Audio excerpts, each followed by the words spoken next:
Welcome back to Neutrality Studies, everybody. My name is Bienvenue à tous dans Neutrality Studies. Je m'appelle Pascal Lotaz et aujourd'hui, je suis en direct avec le professeur Richard Sakwa. Richard, ravi de te retrouver. C'est un plaisir d'être avec toi. C'est vraiment formidable de t'avoir ici et qu'on puisse enfin s'asseoir à la même table.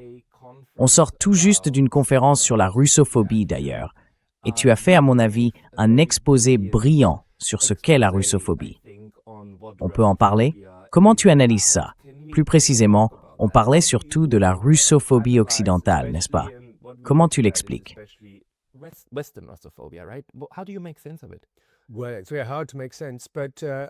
Eh bien, c'est très difficile à comprendre. Mais il y a deux choses à dire. D'abord, la russophobie, ça change. Ce n'est pas quelque chose de continu. C'est discontinu. Ça monte, ça descend, avec des périodes d'alliance et de guerre, par exemple. Mais ce sur quoi je me concentre surtout, et ce que j'essaie de montrer, c'est qu'après 1945, cette forme de russophobie devient simplement une autre manière de décrire la relation entre l'Occident et la Russie. Avec bien sûr une nuance particulière, liée à une longue histoire de relations qui remonte jusqu'à la séparation d'origine.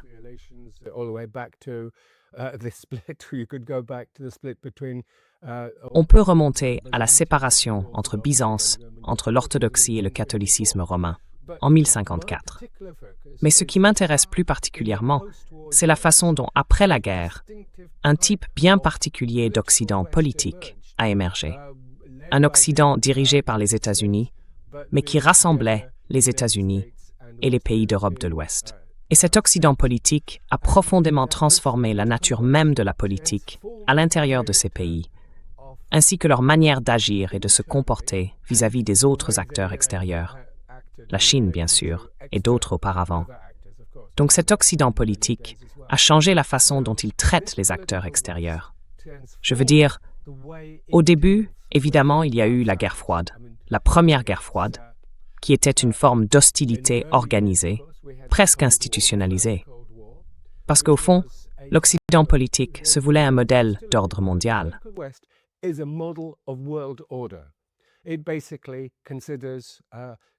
En gros, il considère que, vous savez, c'est un modèle de modernité, si on veut. Oui, un modèle de modernité. Il prend différentes formes, mais il n'est pas homogène. Et il y a toujours des tensions, des conflits, à l'intérieur même de l'Occident politique. Je n'ai jamais prétendu qu'il était totalement homogène. Bien sûr, à un certain moment, il y a eu l'émergence d'une critique gaulliste de ce modèle. Mais malgré tout, c'est pendant la Première Guerre froide qu'il a produit une critique de l'Union soviétique, présentée comme un autre modèle d'ordre mondial, fondé sur un principe différent, l'internationalisme socialiste, par opposition à l'internationalisme libéral de l'Occident politique dans ses premières années. Mais cela a aussi engendré une forme d'hostilité systémique.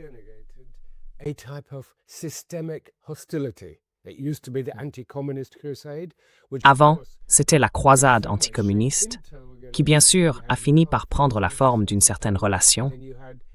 On a eu le macarthisme à un moment donné, puis la CIA a commencé à créer des revues, à lancer toute une offensive culturelle.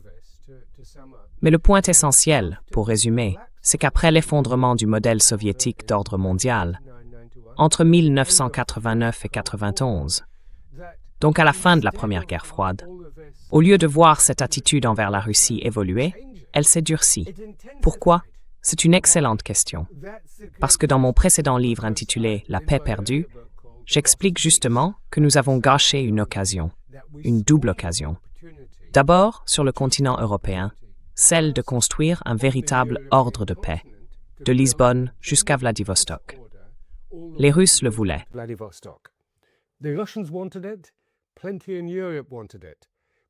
Beaucoup de gens en Europe le voulaient.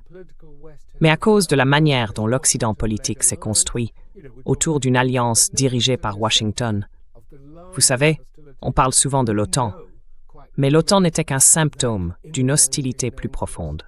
On sait très bien que dans les années 90, d'abord Gorbatchev, puis Eltsine, et ensuite Poutine, ont tous voulu rejoindre l'Occident politique. Ils n'y sont pas parvenus. Et c'est bien là la question. Ils n'ont pas pu le faire. Et pour moi, La raison, c'est la nature même du modèle occidental tel qu'il s'est développé. Ce modèle ne pouvait pas absorber la Russie, parce que la Russie arrive avec tout un bagage civilisationnel. On pensait autrefois que le problème, c'était le communisme. Mais, comme l'a dit Alexandre Zinoviev, on a voulu abattre le communisme, et c'est la Russie qu'on a touchée.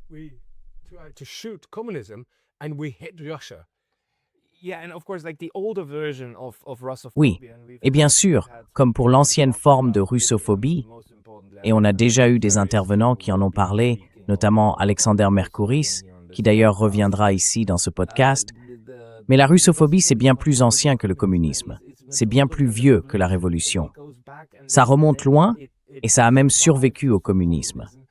Donc, d'une certaine manière, ce sentiment que la Russie est l'autre, qu'il faut s'y opposer, s'accompagne de tous ces stéréotypes. Le russe malfaisant, le russe ivrogne, le russe perfide, le russe despotique, tous ces clichés-là. Le communisme, en fait, a juste servi de prétexte commode pour dire non, tout ça est parfaitement rationnel. Mais au fond, il y a une profonde irrationalité derrière tout ça, non?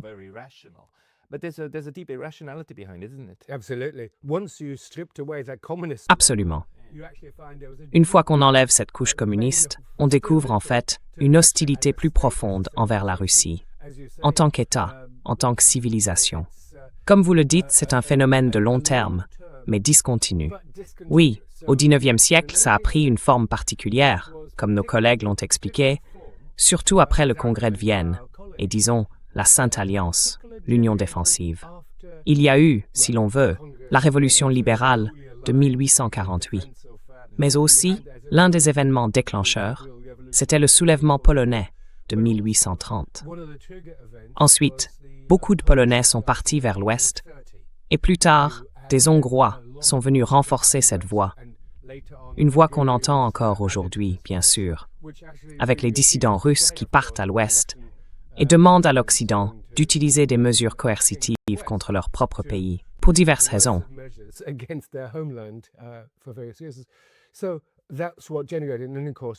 C'est ça qui a tout déclenché. Et bien sûr, il y a eu cette longue rivalité entre l'Angleterre et la Russie, ce qu'on appelait le grand jeu en Asie centrale, les guerres autour de l'Afghanistan, c'est pour ça que la Grande-Bretagne s'en est mêlée, et la guerre de Crimée. Donc oui, on peut dire qu'il y a 3 ou 4 facteurs en jeu. Il y a le facteur religieux, la Russie est orthodoxe, mais la Roumanie et la Grèce le sont aussi, dans une forme un peu différente.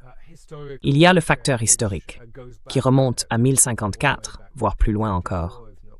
Mais à mon avis, au fond, tout ça vient surtout de la compétition géopolitique. La Russie est un immense État à l'Est, qui s'est toujours vu comme une civilisation à part, unique, et comme une puissance géopolitique à part entière.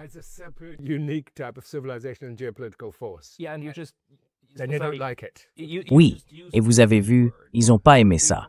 Vous avez utilisé le mot qui fâche. Et dans notre conférence, surtout Jeff Roberts, il dit « Ah, n'importe quoi, ce n'est pas une question de civilisation, ça vient d'ailleurs. » Mais votre interprétation rejoint quand même pas mal celle de John Mearsheimer, qui dit en gros « Au fond, tout ça, c'est une question d'équilibre de puissance entre grandes puissances. » Qu'est-ce que vous pensez de Mearsheimer? Est-ce qu'il est important, selon vous, pour comprendre la russophobie?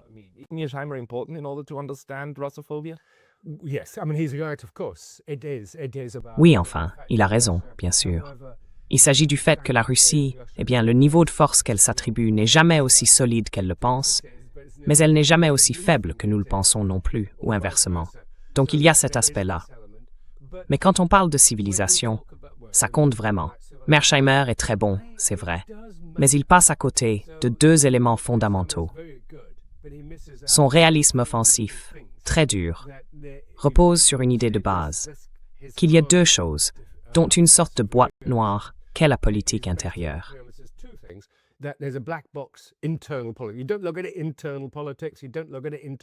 Tu ne regardes pas la politique intérieure, tu ne regardes pas la culture interne, et ainsi de suite. Et là-dessus, je pense qu'il a raison sur certains points, parce que les gens définissent la politique étrangère surtout en fonction de leur position, de leur force, de leur perception de la sécurité et tout ce qui va avec.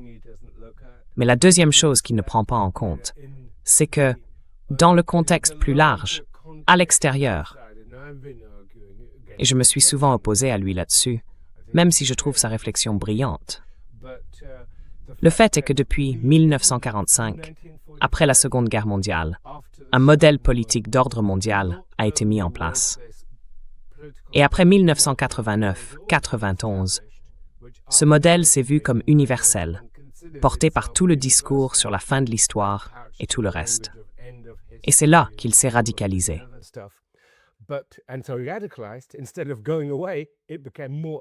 Au lieu de disparaître, c'est devenu encore plus offensif. Mais quand on parle de civilisation, on parle à un niveau en dessous du politique, du fait que la Russie, la Chine, la Perse, l'Iran d'aujourd'hui, l'Inde bien sûr, et beaucoup d'autres pays ont une identité culturelle profonde, une conscience d'eux-mêmes en tant que culture, en tant que civilisation. Et ça, on ne peut pas l'ignorer.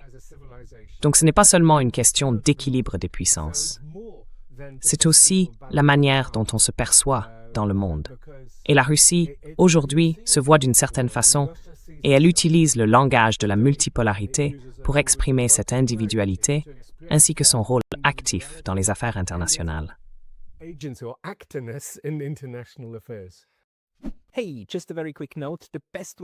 Salut, juste une petite note rapide. La meilleure façon de soutenir cette chaîne, c'est de vous abonner gratuitement à ma newsletter sur Substack. Vous pouvez aussi aider avec un abonnement payant ou en achetant quelques-uns de nos nouveaux produits sur neutralitystudies.com. Les liens sont juste en dessous. On s'y retrouve. Mais bien sûr, ça soulève ensuite la question de savoir si l'Occident, et je pense que votre idée de l'Occident politique est en fait une expression civilisationnelle, non? Ce sont des peuples qui partagent une même appartenance culturelle, même s'ils vivent dans des pays différents. Au fond, ce qu'on observe aujourd'hui, c'est une collaboration très étroite, au point même d'une intégration de ces systèmes. Certains disent alors « Oh, ce n'est que les États-Unis qui contrôlent leurs satellites », ce qui est vrai dans une certaine mesure. Mais d'un autre côté, si je comprends bien, c'est aussi une vision commune du monde, un sentiment partagé sur la manière d'affronter les choses. Et là, la question se pose, est-ce que la russophobie serait en réalité un trait civilisationnel de l'Occident politique?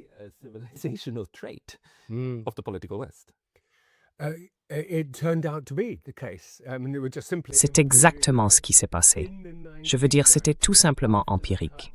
Dans les années 90, après l'effondrement de l'Union soviétique, la Russie est arrivée en disant « Les gars, on veut vous rejoindre. On veut faire partie de l'Occident politique. » Toute une génération a grandi avec cette idée. Et puis, ils ont été choqués. On parle souvent de l'élargissement de l'OTAN, mais en réalité, ce n'est qu'un symptôme d'un problème plus large. Peut-être que l'OTAN devait s'élargir, oui, mais c'est la manière dont ça a été fait, pour exclure la Russie, qui pose question. L'OTAN pouvait faire de bonnes choses. Par exemple, empêcher la Grèce et la Turquie de se faire la guerre à propos de ces îles, et ainsi de suite. Pourquoi pas? Mais ce qu'il ne fallait pas faire, et c'est pourtant ce qu'ils ont fait, c'est s'élargir, en pratique, contre la Russie.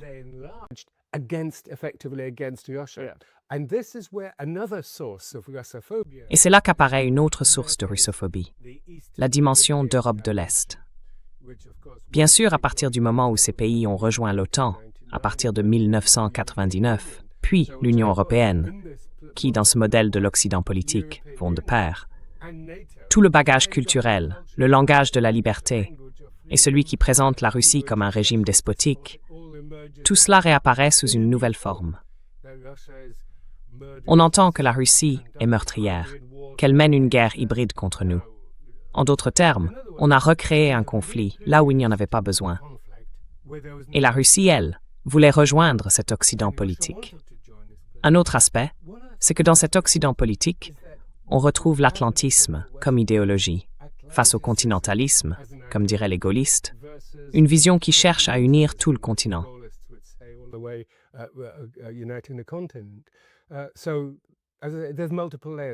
Il y a plusieurs niveaux à tout ça.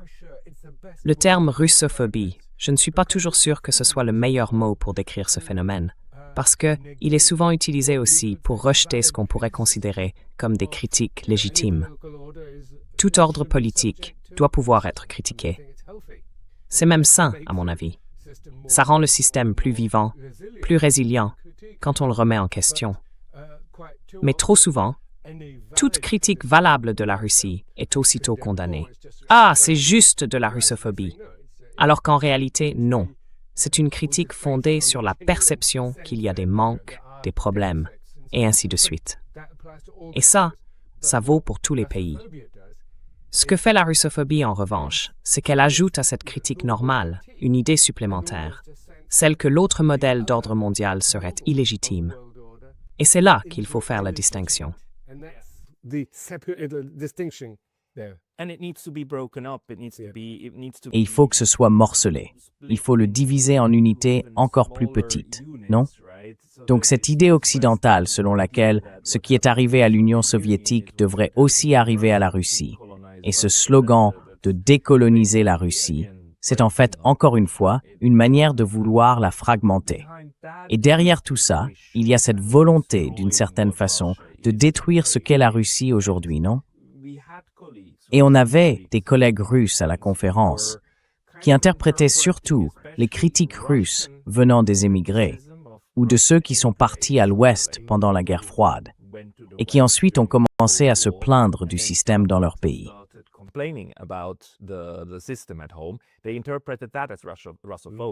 Ils ont interprété ça comme de la russophobie. Mais toi et moi, on dirait plutôt « non, non, non, c'est une critique du système, non ?» C'est différent de ce que fait l'Occident quand il crée aussi ces stéréotypes culturels très forts, très émotionnels. Ton idée, c'était que ce qu'on observe aujourd'hui à propos de la Russie, avec cette russophobie, surtout celle qui circule en ce moment, en 2026, ça renvoie à 3 crises. Pas 3 images, mais 3 crises bien distinctes de l'Occident. Tu peux nous expliquer comment elles sont liées?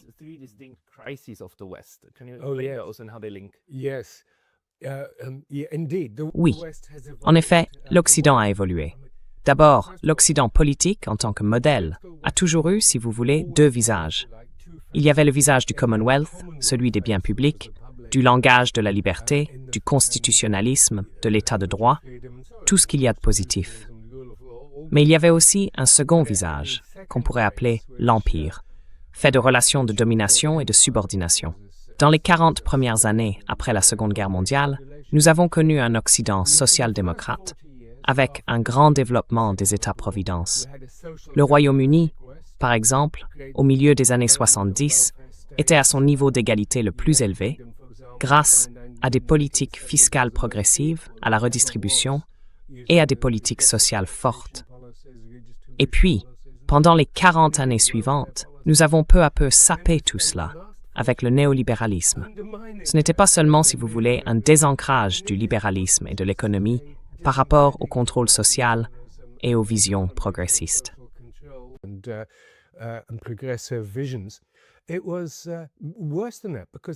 C'était pire que ça, parce que ça a en réalité sapé notre capacité à nous gouverner nous-mêmes. Et la Grande-Bretagne est extrêmement mal gouvernée. On le voit très clairement dans la politique fiscale la plus simple. Quand 78% des recettes des collectivités locales ne vont pas au nettoyage des rues, à la réparation des nids de poules, à l'entretien des parcs publics, au développement des bibliothèques, bref, à tout ce qu'on attend normalement d'un gouvernement local, mais que 78% partent dans les services sociaux, pour les adultes et les enfants, et ainsi de suite. Alors oui, ce sont des choses importantes, mais elles devraient relever du gouvernement central, pas être imposées à des collectivités locales financièrement exsangues. Autrement dit, nous avons sapé notre propre capacité à agir. On peut même dire que cela a créé un vide, une sorte de creux qui s'est installé. Le résultat de l'assaut néolibéral contre la société moderne, contre l'État occidental, en particulier en Europe de l'Ouest.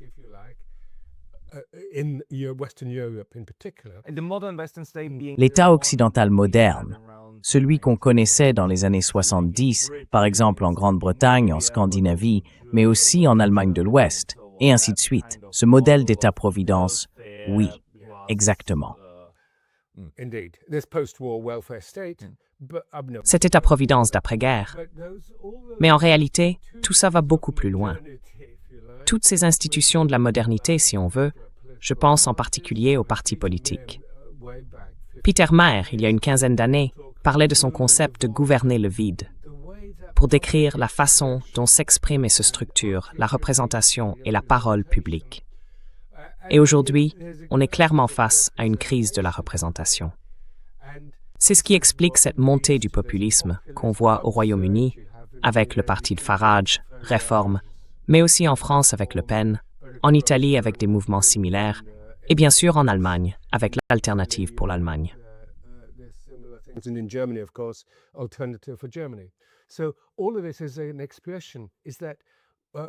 Tout cela montre qu'on est face à un vide politique et à une crise économique. Parce qu'évidemment, on a assisté à une financiarisation des systèmes économiques qui a pris le pas, si vous voulez, sur l'investissement productif réel. Et puis bien sûr, il y a aussi une crise sociale. Les politiques identitaires ont leur place dans toute société, personne ne le conteste.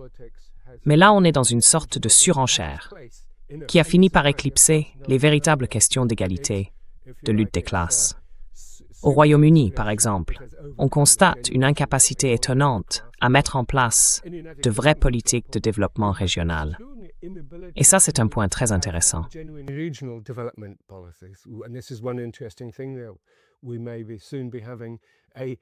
Il se pourrait bien que le maire de Manchester lance bientôt un défi, et ce défi serait adressé au gouvernement britannique, au gouvernement de Keir Starmer et au Parti travailliste.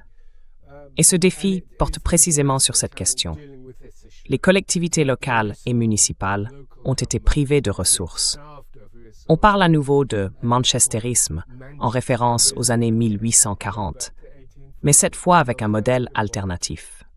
Et si Manchester veut dire quelque chose, même si, soyons honnêtes, c'est assez flou, cela veut dire qu'il faut s'éloigner de cette centralisation massive sur Londres et de la surdéveloppement de la capitale.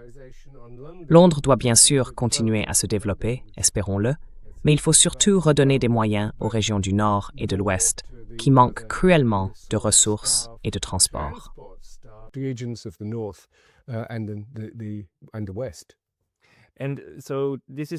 Et donc, c'est l'une des crises, n'est-ce pas? Il y en a d'autres. Dans votre discussion, vous avez parlé de 3 types de crises distinctes, comme celle de l'État, liée à la démodernisation ou à la post-modernisation. Ah, et puis il y a aussi tout l'aspect militaire, n'est-ce pas? Oui.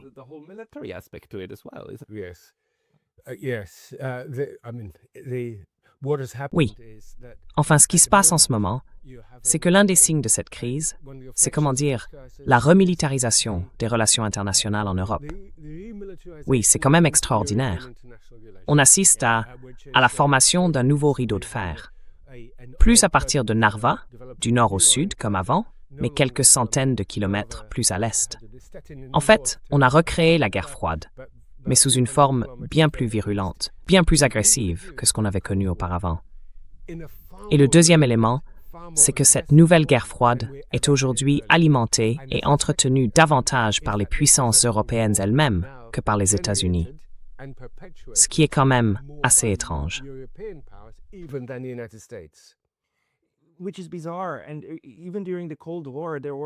Et même pendant la guerre froide, il y avait toujours ces contacts, non? On pouvait lire la Pravda dans presque toutes les capitales européennes, et ainsi de suite. Et il y avait certaines lignes rouges, des limites claires sur ce qui pouvait se passer sur le plan militaire. Aujourd'hui, toutes ces lignes rouges ont disparu. Et dans nos cercles, on essaie de comprendre comment il se fait qu'après la fin de la lutte idéologique, on se retrouve à nouveau dans une situation qu'à l'époque on aurait jugée impensable. Une escalade vis-à-vis de la Russie, avec des frappes occidentales, des frappes de l'OTAN, lancées depuis l'Ukraine, en profondeur sur le territoire russe, et peut-être même en ce moment, depuis le territoire de l'OTAN. On n'en sait rien, mais c'est bien ce qui nous inquiète tous. Et cela renvoie à cette idée de ce qu'est la Russie. Et je pense que notre conférence porte justement sur cette haine de la Russie. Est-ce que, selon vous, c'est un facteur d'inspiration dans tout ce qui se passe? inspirational factor of doing all of this. Oui, eh bien, en effet, l'un des points que j'ai soulevés pendant la conférence, n'est-ce pas, c'est qu'on vit dans un monde du post. Tout semble être post-structural, post-moderne, post-industriel. Il y a eu un grand débat sur la post-démocratie, et maintenant, on parle de post-libéralisme. Et qu'est-ce qui vient combler ce vide? Eh bien, c'est justement cette agressivité. Et c'est plus qu'un simple effet de la terrible guerre entre les nations slaves, la Russie et l'Ukraine, depuis 2022, et même depuis 2014. Parce que j'ai averti depuis longtemps que la manière dont l'Occident politique se redéfinissait, c'était en se consolidant autour d'un ensemble de positions qui excluaient la Russie.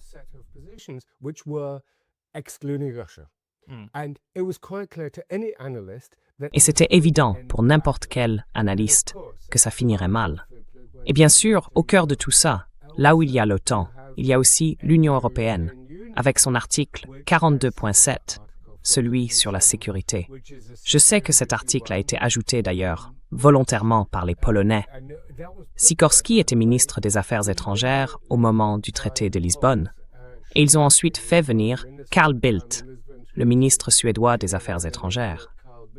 Ils l'ont mis là exprès pour agacer les Russes. L'article 42.7, c'est celui sur la sécurité collective, non? Il n'est pas aussi fort que l'article 5 de l'OTAN, mais quand même, il dit que si un des pays de l'Union européenne est attaqué, les autres, en fait, il dit, doivent apporter leur soutien. C'est bien ça? Il ne dit pas doivent apporter un soutien militaire. Oui, ce qui est en fait plus fort que l'article 5 de l'OTAN, qui dit simplement qu'on peut le faire. Oui, oui. Donc, paradoxalement, en d'autres termes, ce qu'ils ont fait, c'est qu'ils ont otanisé l'Union européenne. Et bien sûr, dans les versions les plus récentes, on voit une fusion en pratique entre l'Union européenne et l'OTAN. L'Union européenne s'est militarisée et elle parle maintenant de keynésianisme militaire, c'est-à-dire d'utiliser l'investissement militaire comme moyen de sortir de la stagnation économique. Pendant ce temps, l'OTAN suit sa propre logique de militarisation, avec par exemple 5% des dépenses destinées à la défense et à ce genre de choses. Autrement dit, cette ambition politique existe bel et bien, même si certains disent « non, non, nous ne sommes qu'un ensemble de pays qui coopèrent ». Et bien sûr, tout cela a toujours été orienté contre la Russie, pour des raisons culturelles et autres, dont nous avons déjà parlé.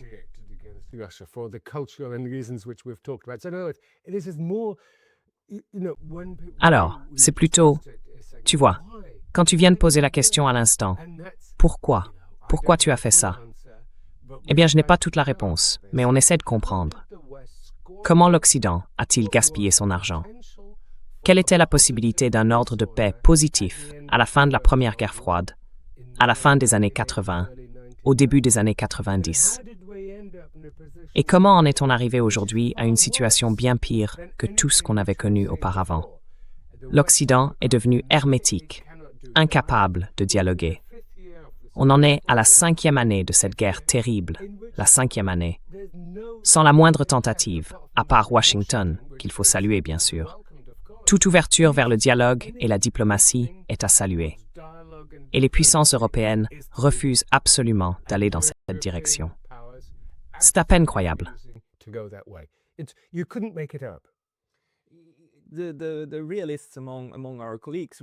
Les réalistes parmi nos collègues vont encore revenir en disant « Eh bien oui, évidemment. C'est simplement ce que font les grandes puissances. C'est dans l'intérêt des États-Unis de maintenir tout le monde en dessous, non? La compétition sécuritaire, selon Mearsheimer, est inévitable.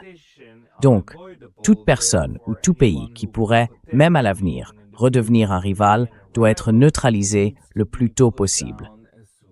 Et la domination totale serait en fait la meilleure stratégie pour toute grande puissance. L'Europe, elle, ne serait qu'un satellite, déjà soumise, n'est-ce pas? Ce serait leur argument. Mais malgré tout, il semble que cela laisse de côté les mécanismes concrets par lesquels tout cela fonctionne, même si c'était vrai. Oui, ça laisserait de côté les mécanismes.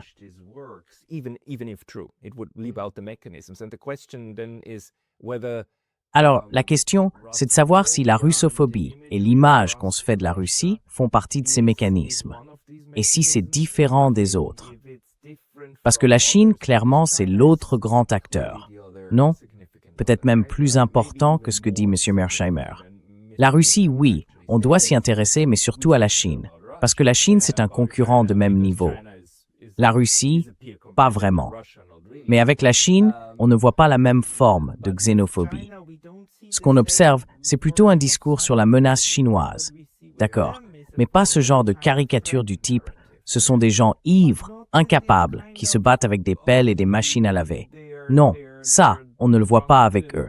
C'est ce qu'on voit avec les Russes. À votre avis, pourquoi?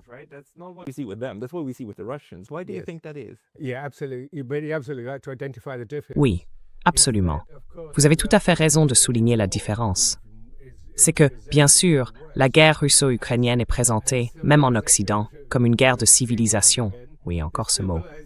Une guerre de civilisation, où l'Ukraine serait la ligne de front qui retient les hordes barbares venus d'Eurasie, des steppes asiatiques, et tout ce genre d'images du XIXe siècle. C'est pour ça que la russophobie a un vrai sens, un contenu réel. Ce n'est pas juste. Une critique de la Russie en soi peut être tout à fait légitime. On peut critiquer n'importe quel pays, on devrait le faire.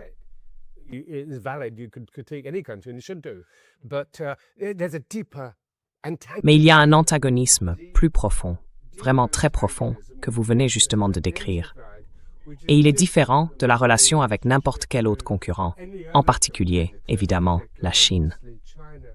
Et bien sûr, la logique de cet argument que vous venez d'exposer, selon laquelle il ne faut pas laisser émerger un concurrent régional et qu'il faut l'écraser avant qu'il ne le fasse. Cette logique conduit à dire, eh bien, on aurait dû intégrer la Russie, en faire un partenaire de notre dispositif. Exactement. Ça aurait eu beaucoup plus de sens. C'est justement là que l'approche réaliste se trompe, non? Face à la Chine, une alliance avec la Russie aurait eu beaucoup plus de sens. Au lieu de ça, on a renforcé l'alliance russo-chinoise. Et là encore, c'est absolument clair.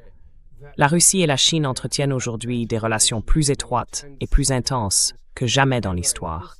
Et ça va durer. Mais cette alliance, évidemment, comporte ses propres contradictions et ses tensions internes. C'est normal.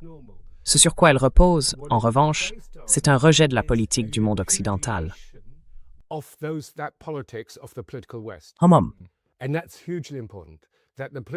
Et c'est extrêmement important.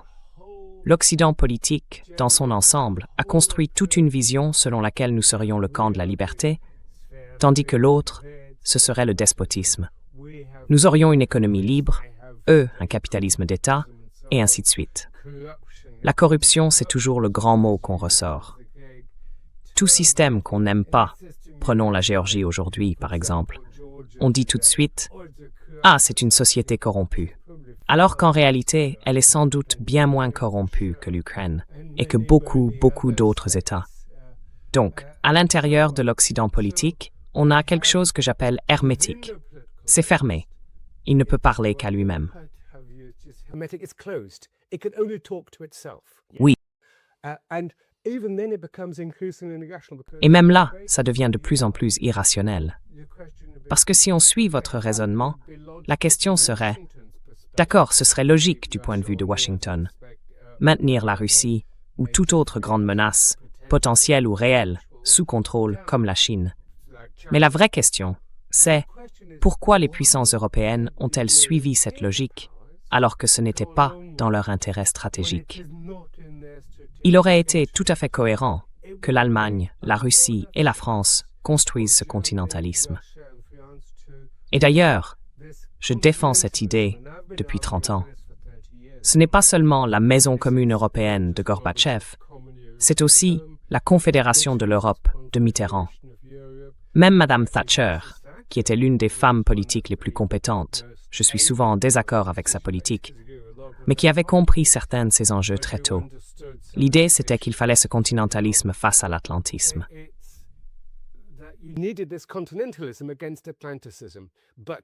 Je me souviens d'une réunion à Londres avec des ambassadeurs à l'ambassade de Pologne. J'avais évoqué ce sujet et Lord Haney, notre ancien représentant auprès des Nations Unies, a réagi en disant « Ah, l'hérésie gaulliste ». C'était une idée jugée hérétique. Et même le mot hérésie était révélateur dans ce contexte. En d'autres termes, il y a un type de discours limité, autorisé, mais tout ce qui dépasse ce cadre devient hérétique. Et aujourd'hui, bien sûr, c'est immédiatement étouffé. On a tout un système de soi-disant lutte contre la désinformation, les fake news et tout le reste. Bref, on s'est monté la tête. Et comme je le disais encore hier, on est pris d'une véritable fièvre de guerre. Une fièvre comparable à celle de la Première Guerre mondiale. Et quand on relit l'histoire de cette guerre, c'est de la folie. À peine une semaine, un mois avant, ou 2 mois avant, le tsar était sur l'île de White, au festival de voile.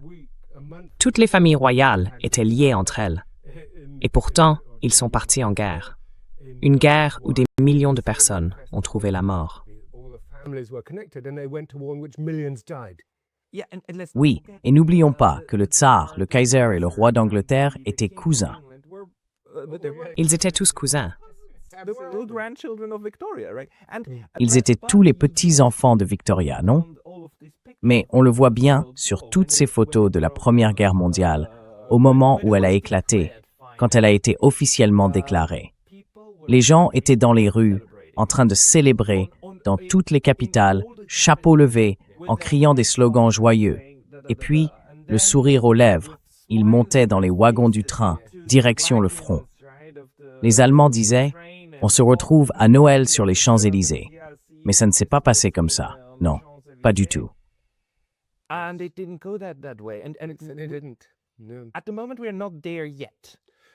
Pour l'instant, on n'en est pas encore là.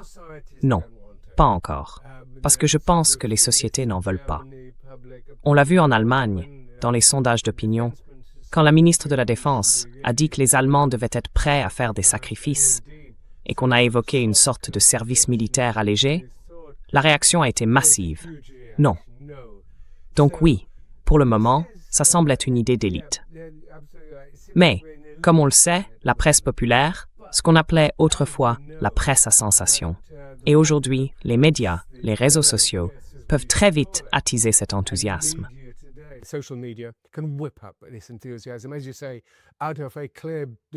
Comme vous le dites, en juillet 1914, tout semblait calme, et soudain, c'est tombé comme un coup de tonnerre.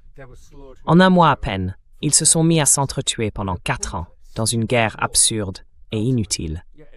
Et au fond, oui, vous savez, la guerre en Ukraine dure déjà plus longtemps que la Première Guerre mondiale. C'est assez frappant.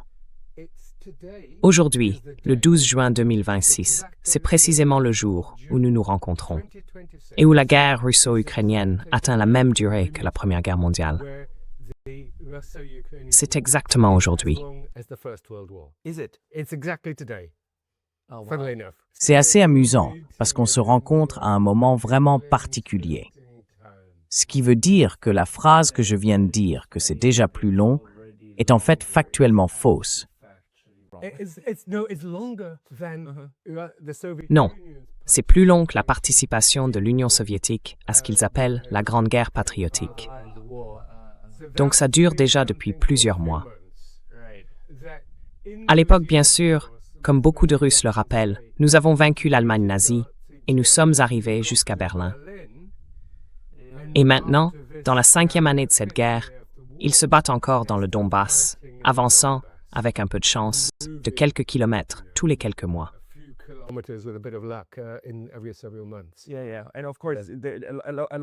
Oui, oui. Et bien sûr, on peut en dire beaucoup à ce sujet, notamment sur le fait que la Russie continue d'affirmer que ce n'est pas une guerre, mais une opération militaire spéciale, avec des objectifs complètement différents, et tout ce qui va avec. Mais les combats durent depuis un certain temps déjà.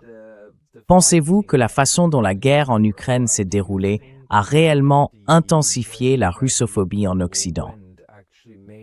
Et pensez-vous que cela a aussi renforcé une forme de occidentophobie en Russie, si tant est que ce terme ait un sens? Russophobia in Russia if something like that exists. Absolument.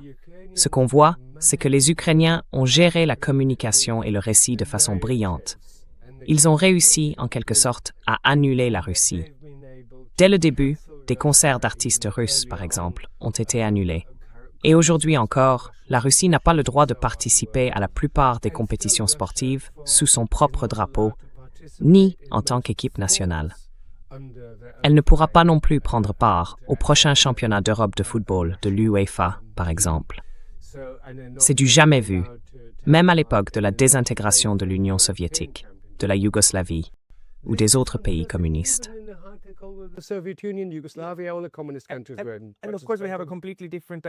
Et bien sûr, on a une dynamique complètement différente quand il s'agit d'Israël et des États-Unis qui ont attaqué l'Iran sans provocation et tout le reste.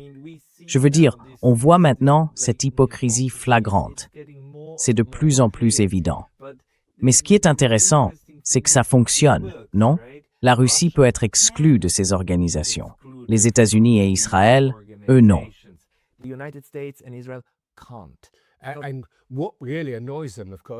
Et ce qui les agace vraiment, bien sûr, c'est que la Russie ne peut pas être exclue en tant que membre permanent du Conseil de sécurité des Nations unies. Ils auraient bien aimé le faire. Et évidemment, les Britanniques et d'autres disent que la Russie n'a rien à faire là. Pendant ce temps, Israël commet des meurtres de masse et les États-Unis lancent une attaque non provoquée, littéralement non provoquée, contre l'Iran le 28 février de cette année. Alors, c'est aussi pour ça que ce modèle de l'Occident politique, pour moi, est important.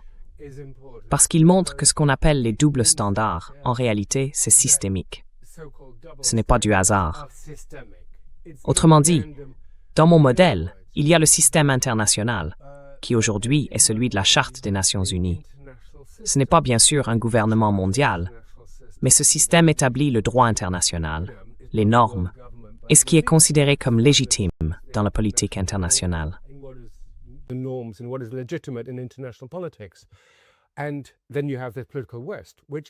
Et puis, il y a ce qu'on appelle l'Occident politique, qui, après la fin de la guerre froide, s'est autoproclamé ordre international fondé sur des règles, ou ordre international libéral. Cet ordre a commencé à remplacer, à détourner et à écarter les normes issues des Nations unies. Autrement dit, ils ont créé ce qu'ils appellent un ordre fondé sur des règles, mais en inventant leurs propres règles, dans leur propre système, sans se conformer à celui des Nations unies. Cela conduit forcément à des doubles standards. Nous faisons ce que nous faisons parce que c'est juste et parce que nous pouvons le faire sans en subir les conséquences. Et déjà, bien avant Donald J. Trump, cet Occident politique s'éloignait et cherchait à se substituer aux normes impartiales et universelles inscrites dans la Charte des Nations unies et dans le droit international qui en découle.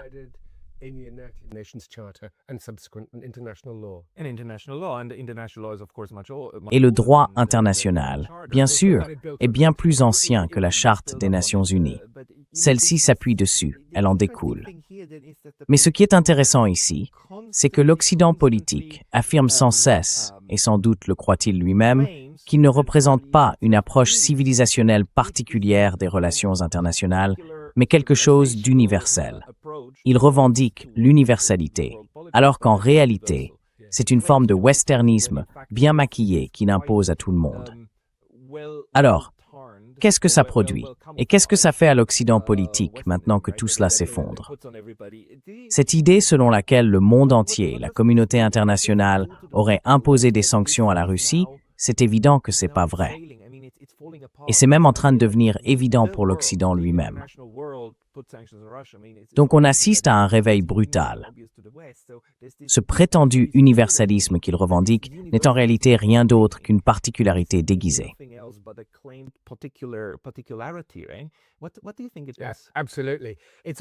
Qu'est-ce que vous en pensez? Oui, absolument. C'est un faux universalisme, parce qu'il ne repose pas sur les principes généralement admis des Nations unies, mais sur autre chose.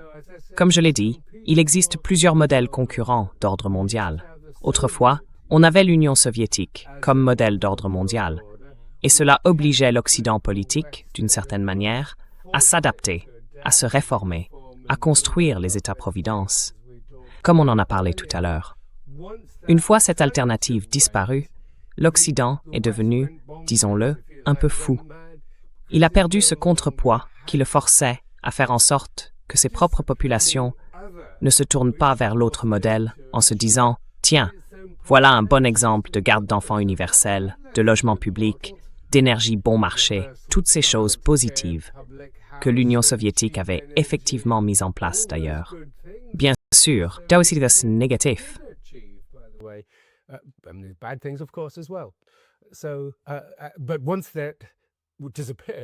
Mais une fois que tout ça a disparu, évidemment, l'Occident politique s'est présenté comme universel.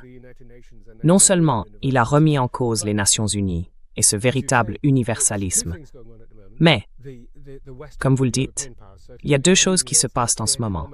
Les puissances d'Europe occidentale, et même les États-Unis, voient leur poids économique décliner par rapport au groupe des BRICS de manière générale.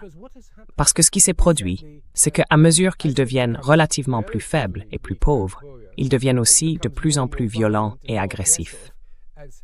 C'est le symptôme d'un déclin, d'une agitation, d'une recherche désespérée de solutions, de pertinence et de rôle dans le monde.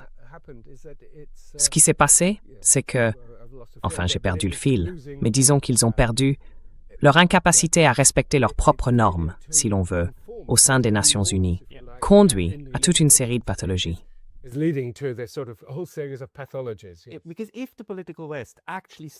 Parce que si l'Occident politique appliquait vraiment ses propres principes, s'il s'imposait à lui-même les mêmes standards qu'il impose aux autres, eh bien, je suppose qu'il aurait dû s'y plier, non?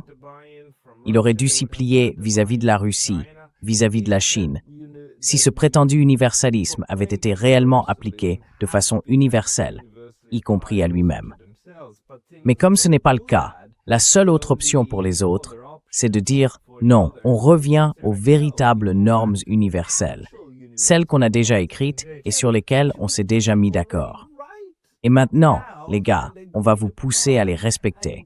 C'est exactement ce que font aujourd'hui l'Iran et la Russie.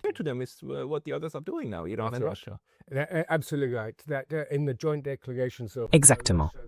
Dans les déclarations conjointes de la Russie et de la Chine, encore et encore, ils se réfèrent à la charte et la défendent. C'est pour ça que le terme révisionnisme est utile ici.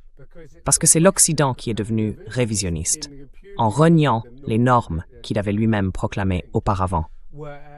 Alors que la Chine et la Russie, d'ailleurs, elles ne sont pas anti-occidentales. Elles sont post-occidentales. Encore un post à ajouter.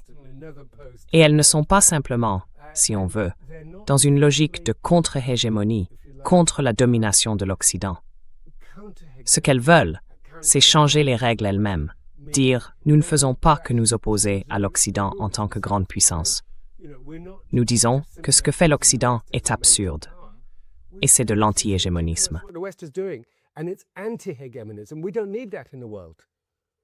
On n'a pas besoin de ça dans le monde. Et c'est justement ce que je voulais dire. Le système international a mûri. Aujourd'hui, il y a 193 États dans le monde.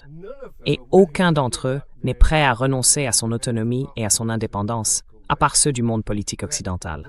Vous savez, les États souverains décident eux-mêmes.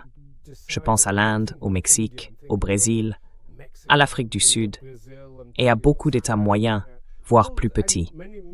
Ils ne vont pas y renoncer. Le système international a mûri et cela rend l'universalisme factice de l'Occident politique encore plus anachronique, encore plus dangereux. L'Union européenne, elle, reste ouverte.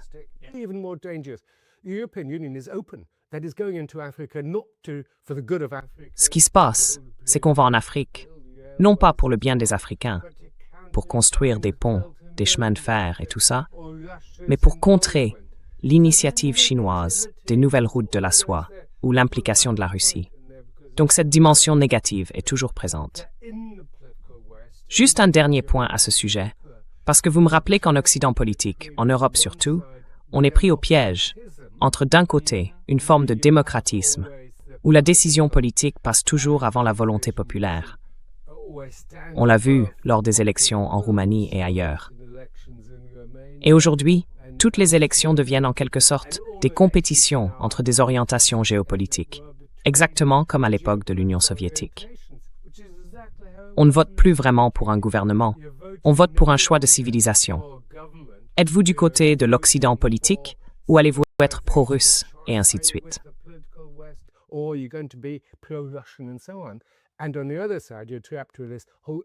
Et de l'autre côté, on se retrouve piégé par cette montée de l'illibéralisme.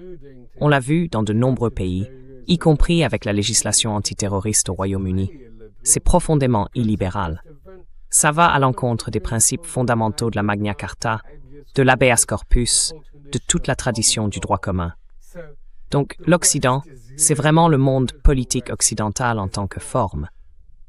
Et bien sûr, aujourd'hui, tout ça se délite, parce qu'avec Trump et les États-Unis, on entend dire « on n'a même plus besoin de cet Occident politique. On est assez puissant. L'Amérique d'abord, rendons sa grandeur à l'Amérique.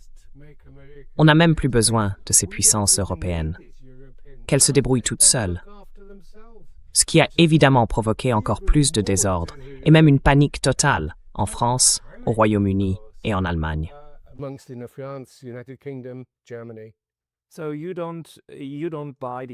Donc, vous ne partagez pas l'analyse de penseurs comme Brian Berletic, qui disent en gros que tout ça, c'est du cinéma. Que l'Europe, en réalité, se fait simplement balader par un autre chemin. Qu'on fait semblant de lâcher prise, juste pour la pousser à se militariser davantage et ensuite renforcer l'empire et l'hégémonie des États-Unis. Pas en étant gentil avec les Européens, mais en faisant semblant de ne pas l'être. Mais au final, l'agenda reste le même. Vous ne voyez pas les choses comme ça.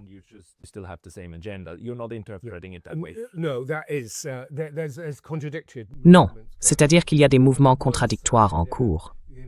D'un côté, les États-Unis affirment, comme on l'a vu dans la stratégie de sécurité nationale et dans les différents discours de Marco Rubio et d'autres à la conférence sur la sécurité de Munich, qu'il faut un nouveau départ au sein de l'Occident politique, une empreinte américaine plus fondamentale. Et cela traduit un vrai sentiment que 70, maintenant 80 ans après la fin de la Seconde Guerre mondiale, on se demande, mais enfin, où en est-on? Vous savez, quand l'OTAN a été créée en 1949, Eisenhower avait dit « Si nous avons encore des troupes américaines en Europe dans 10 ans, ce sera un échec. » Et aujourd'hui, plus de 70 ans ont passé depuis. Donc, il y a ce sentiment de stagnation, l'impression que tout cela est devenu un phénomène politique à bout de souffle.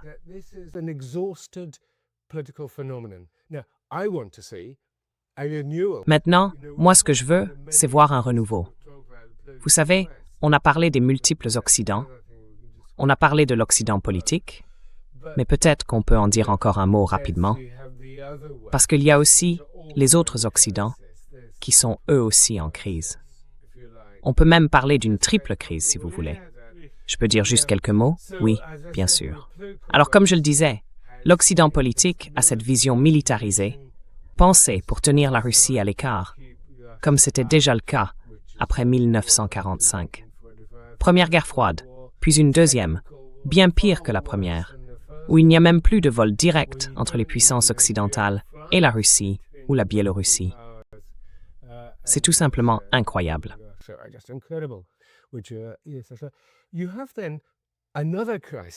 Il y a ensuite une autre crise qui vient se superposer à tout ça, qu'on a vu avec Black Lives Matter et toute cette discussion sur le rôle de l'Empire. C'est l'Occident impérial ou colonial des 5 derniers siècles. Et cette révision, ce débat, sont aujourd'hui extrêmement importants. Le rôle de l'esclavage, le développement du capitalisme, toutes ces discussions. Et au fond, c'est un débat qui dure depuis longtemps. Niall Ferguson a écrit, il y a une vingtaine d'années, un livre sur l'impérialisme britannique, où il disait en gros que l'Empire britannique n'était pas si mauvais. Et on a entendu Marco Rubio, à la conférence sur la sécurité de Munich, parler des 5 siècles glorieux de la civilisation et de la culture occidentale. Donc tout cela vient se superposer à la situation actuelle. Et bien sûr, les Russes répliquent en disant, on l'a encore entendu hier, qu'eux n'ont jamais été des puissances impériales ou coloniales. Et ainsi de suite. We were never imperial colonialist powers and so on. But in other words, all countries, I think, are coming to reckon and to understand colonialism and the neo-colonial forms which today, Russia, of course, presents itself as today, once again, as the Soviet Union did, as an anti-colonial power. Then there's a third issue, which is the what I now call emergence, what used to be called the Judeo-Christian or Greco-Roman West, which I'm now calling the philosophical West, because it really was a different type of thinking about itself. You move from cosmological view of the world to a theological view, and then one of the unique features of our West, and I'm proud to be part of it, if you like, is its philosophical reflections from Plato, Aristotle, and so much more, and that the philosopher came from Persia. Right. And it went to Greece. So right at the roots of Oui. Donc à la base de tout ça, il s'agit d'un mouvement de déoccidentalisation, enfin, pas quelque chose de strictement judéo-chrétien, pour dire que nous étions là au commencement et que nous avons ensuite suivi une trajectoire particulière. Mais à la racine, c'était toujours, disons, un élément de civilisation. Et bien sûr, on peut se demander, pourquoi nous, alors qu'il y avait les Perses, les Babyloniens, et bien sûr les civilisations indiennes et chinoises dès le départ? Mais nous avons pris une voie spécifique. L'Occident philosophique a toujours eu cette capacité à se réfléchir lui-même, tout en étant évidemment plein d'illusions et de tromperies à son propre sujet. Pourtant, c'est une tradition importante. Je dirais même, en tant que grand néoplatonicien, que c'est quelque chose d'absolument essentiel.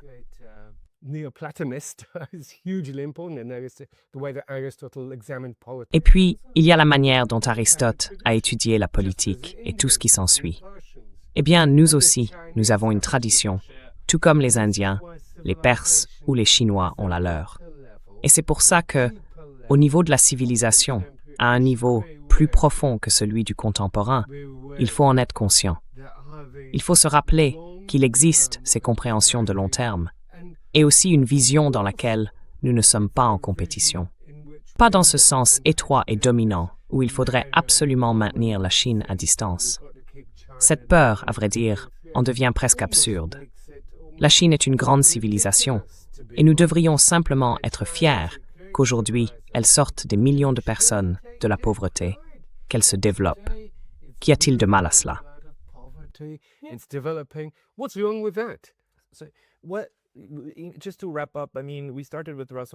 Pour conclure, on a commencé en parlant de la russophobie, et on va continuer à explorer si, oui ou non, la russophobie est ancrée dans l'Occident politique, ou si c'est simplement un phénomène global dont l'Occident politique pourrait se passer.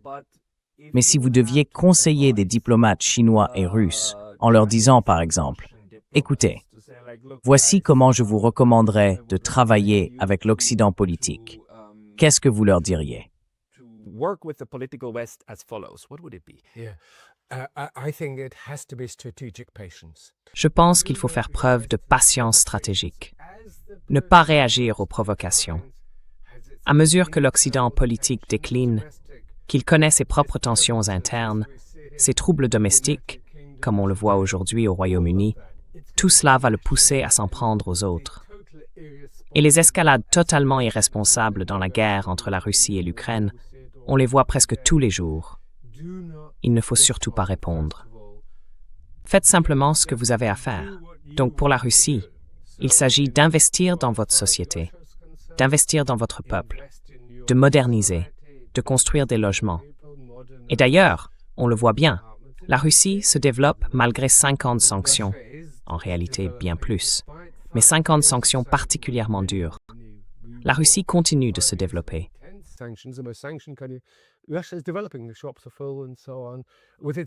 Les magasins sont pleins avec leurs propres produits. Et en fait, quelques Russes nous ont dit, même ici, pendant cette conférence, que la meilleure chose que l'Occident ait jamais faite, c'est d'imposer des sanctions à la Russie. Parce que ça l'a forcée à se replier sur elle-même. Et les Chinois aussi d'ailleurs. L'essentiel, c'est de rester attaché aux Nations Unies et au système de la Charte. parce qu'on sait bien qu'Israël, l'Ukraine et les États-Unis n'aiment pas les Nations Unies. Donc, il faut défendre le droit international. Bien sûr, la plupart des pays sont meilleurs pour proclamer leur attachement à ces principes que pour les appliquer. Mais ce n'est pas ça le plus important. Tant qu'on garde un engagement normatif envers ces principes, c'est ce qui compte. Quant au front russe, on ne va pas entrer dans les causes de la guerre entre la Russie et l'Ukraine. Mais la Russie essaie clairement de la justifier en s'appuyant sur l'article 51 de la Charte des Nations Unies.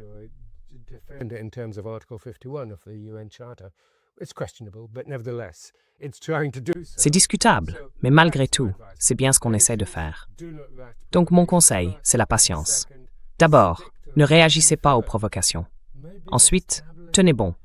Et enfin, peut-être qu'il faut établir un modèle de la manière de faire de la politique internationale fondée sur les principes des Nations Unies, ceux du souverain internationalisme. La souveraineté, oui, nous développons notre propre voie. Mais le véritable internationalisme, c'est quand les États se rassemblent dans un cadre multilatéral, pour le bien public, pour l'intérêt général et pour la cause de la paix et du développement. En d'autres termes, ne devenez pas simplement le reflet, avec toutes ses pathologies, son déclin et tout le reste, du monde politique occidental. Soyez plutôt un exemple de la manière de faire autrement. Magnifiquement dit. Richard Sakwa, où est-ce que les gens peuvent trouver vos écrits et vos livres? Et quel est le dernier ouvrage que vous recommandez à tout le monde sur ce sujet?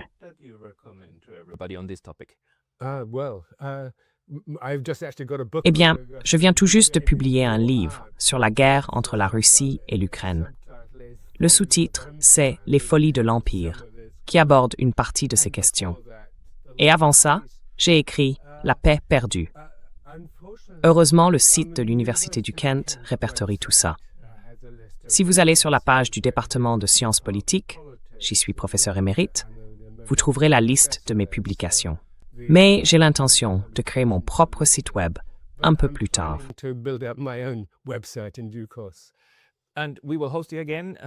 Et nous aurons le plaisir de vous recevoir à nouveau très bientôt. Alors allez sur le site de l'Université du Kent, découvrez les livres de Richard. Il écrit énormément, tout le temps. Enfin, énormément et tout le temps, c'est à peu près la même chose. Mais sur ce, Richard Sakwa, un grand merci pour le temps que vous nous avez accordé aujourd'hui. C'est un plaisir, Will. Merci.